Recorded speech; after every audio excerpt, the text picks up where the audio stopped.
Hello, this is Kryptos again. Today we will be talking about primeid professional.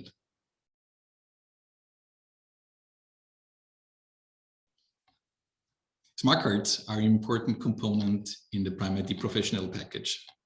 Many people ask me today, hey, smart cards, these old-fashioned devices, isn't that legacy? Is this really some component to be used for future and longer term now applications to take a decision? You should look into that on a comprehensive side. So what are the alternatives?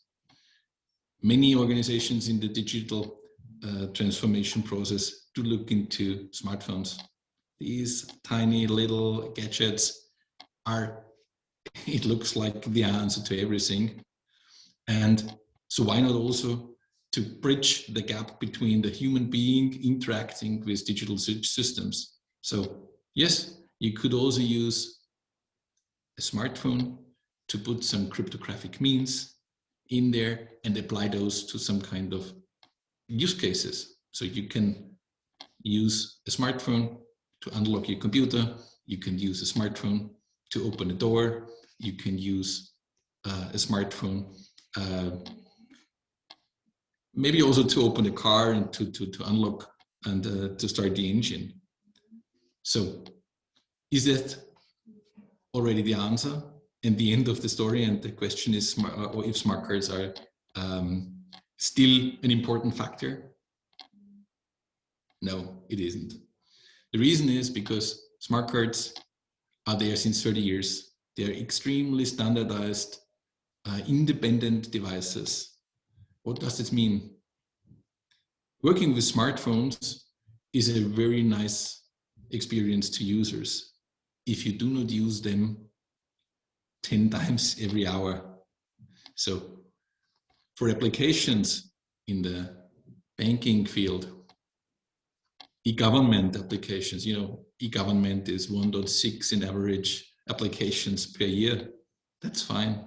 You need to have the advantage of that user interface that guides you through. But if you need to apply the smartphone every time you go through a door, or every time you unlock your computer, this is getting some annoying. You need to take the device. If you have already a phone call running, you need to take it from your ear. So that's one fact, that for high volume transactions, from a user perspective, the convenience is ending relatively soon. The second aspect is, if you have high volume applications, let's think of a stadium where you have people entering the facilities. It's more time consuming.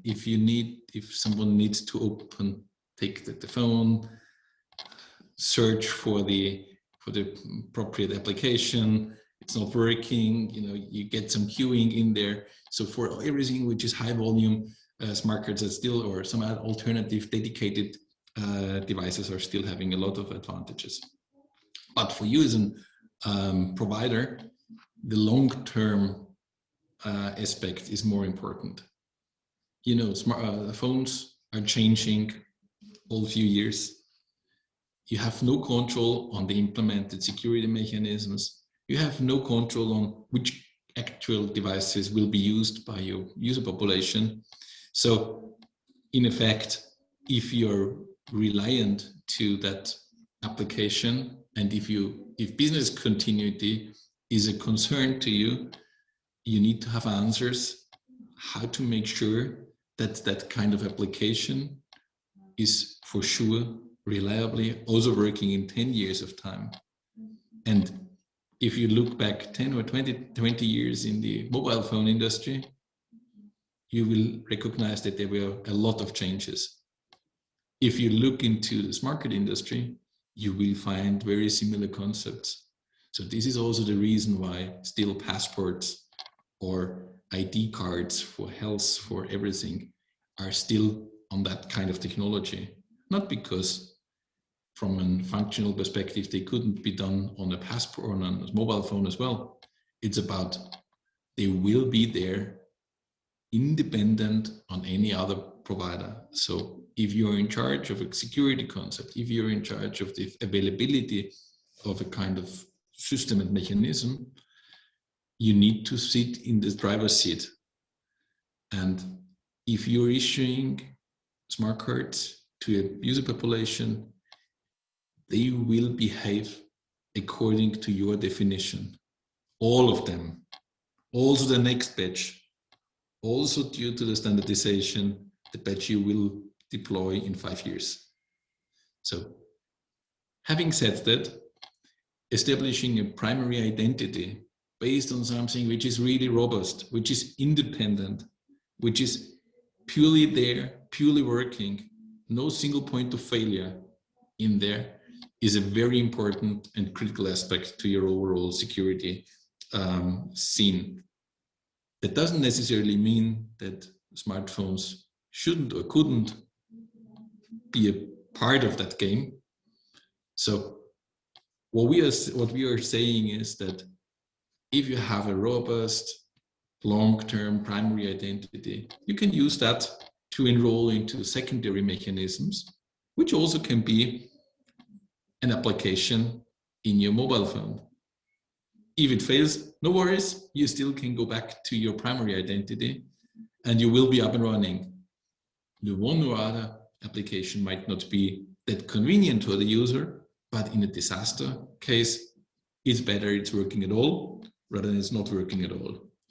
And yeah, due to that, primeid professional is exactly an industrialized setup which is giving you that primary identity in the purpose of long-term, reliable, robust security controls, which is then the basis to enable alternative methods, applications, use cases, which then also can be part of a mobile phone application. So primeid professional is the industrialization of what large systems are doing for quite a while. You don't believe it? It's simple. Try it out. Thank you.